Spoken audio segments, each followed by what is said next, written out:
واش لي زامي صافا كلشي بخير؟ قول لي واش فيت واقع لكم واحد الإحساس ديال فاش كتفيق من الناس من القيلولة في وسط النهار، خصوصًا لا فقتي مع ديك الوقيتة ديال من ورا العصر، كتفيق بحال شوية مدوّخ، تيطيحوا عليك شي أفكار، غندير شي قرارات غادي يبدلوا المجرى ديال التاريخ والكرة الأرضية غتبدل كاملة على قبلي، وغندير.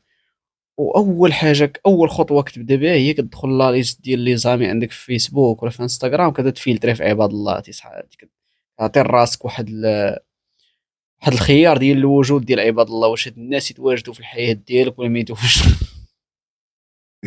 غير يا صاحبي هادشي د العالم هذا ولينا كنعيشوا فيه، وكتبدا طيّر في عباد الله، هذا كيتفاعل، هذا ما كيتفاعلش، هذا ما صيفطش ليا joyeux anniversaire، هذا ما قالش لي السلام ديك النهار، هذا تلاقيت أنا وياه وما هضرناش، عرفتي وكتعطي راسك واحد القيمة كبيرة، وعاودي يصحاب ليك باللي وكتبدا كتفكر باللي من بعد هاد الشي هذا غادي نوض وغادي ندير وغادي نفعل.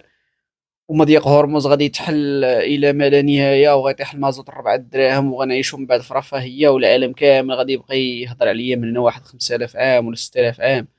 وما كتجي توصل ديك الوقيته ديال المغرب حتى كتكون نسيتي هادشي كامل، وكتعاود تاجوتي داك بنادم كامل، وكتطلق شي ديسك ديال الشاب حسني في الستوري وكيتنادم معاك الحال وكذا. ما هذا الهراء أصاحبي؟ what the heck is going on؟ ما هذا العالم الذي أصبحنا نعيش فيه يا صاحبي؟